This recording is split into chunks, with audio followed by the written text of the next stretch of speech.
40 वर्ष पहले मेरे पिताजी खुद एचआरटीसी से चालक के रूप में रिटायर हुए और मुझे पता है कि किस प्रकार बेचारे जो एचआरटीसी के कर्मचारी हैं दूर दराज के क्षेत्रों में जाते हैं और हमारे लोग इतने अभी सामर्थ नहीं हैं कि वो एचआरटीसी की बसों का त्याग कर सके और गाड़ियों में आ सके। तो निश्चित रूप से 50 वर्ष एचआरटीसी को हो गए और आगे 50 वर्ष एचआरटीसी को कैसे बनाए रखना है, क्योंकि इसका एक नाम है। उस दृष्टि से हमने बात की। पिछली भारतीय जनता पार्टी की सरकार ने क्या कार्य किया ये समझ नहीं आता।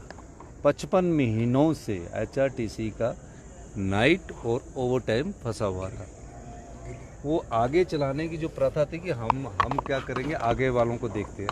हमारी सरकार ये सोचकर कार्य नहीं करती है। व्यवस्था परिवर्तन के इस दौर में हमने कहा है कि इनका मार्च तक हम जो भी ओवर टाइम है, और अभी पहले तो हम 50 करोड़ के रूप में जिसमें एचआरटीसी भी कुछ शेयर करेगा और हम भी कुछ शेयर करेंगे, उनका पूरा हम ओवरड्राफ्ट और एरियर देंगे और 31 मार्च से पहले हम इनका पूरा कोशिश करेंगे कि पूरा हम ओवरड्राफ्ट और एरियर उनको दे दिया जाए। और 9 करोड़ जो रुपया जो है जिसमें एचआरटीसी भी कुछ पैसे डालेगा, 9 करोड़ रुपया तुरंत प्रभाव से उनको दे दिया जाएगा। और दिवाली 28 तारीख को है।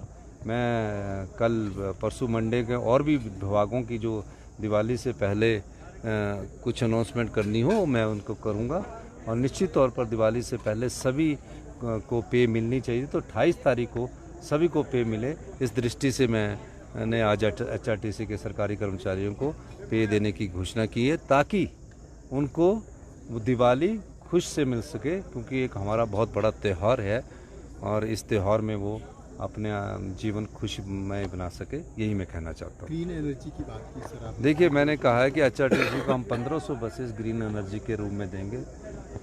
297 करोड़ रुपया हमने एचआरटीसी को इलेक्ट्रिकल बसेस 327 खरीदने के लिए दे दिया है। 500 बसों का हम कंफर्ट लेटर और दे रहे हैं। 500 के बाद 500 बसों का हम हाइड्रोजन की टेक्नोलॉजी भी डेवलप हो रही है उसमें देंगे, और बाकी जो बसें हैं उनका इलेक्ट्रिकल के लिए देंगे। तो 1500 बसें हम देंगे। बाकी एचआरटीसी को भी अपने लेवल पर काफ़ी बसेस, हम 200 बसेस का हमने बताया है।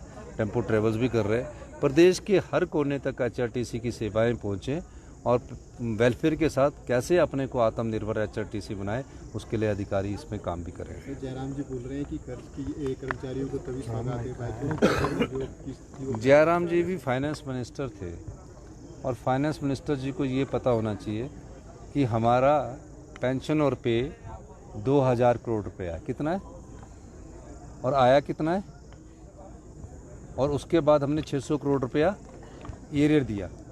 जो हमारा सेंट्रल स्टेट टैक्सेस का शेयर जो है जीएसटी का, वो 1400 करोड़ रुपये आया और पेंशन पे कितनी है 2000 करोड़। तो 600 करोड़ वो भी तो हमने इंतजाम किया, और 600 करोड़ जो डीए दिया वो 2600, वो भी इंतजाम किया 1200, और 200 करोड़ रुपया जो हमने एरियर जो परसेंटेज वाइज दिया वो इंतजाम किया, और जो क्लास 4 के कर्मचारी थे उनको 20,000 से। तो ये कहना जयराम जी का ना जो मैथमेटिक्स है, वो उनको जो अधिकारी वो जो लिख के दे देते हैं ना स्टेटमेंट, वो उसको छाप देते हैं। वो चाहे मंडी में हो, तो उनको थोड़ा इस मामले में ये नहीं कहना चाहिए कि सेंटर की, वो हमारा अधिकार है।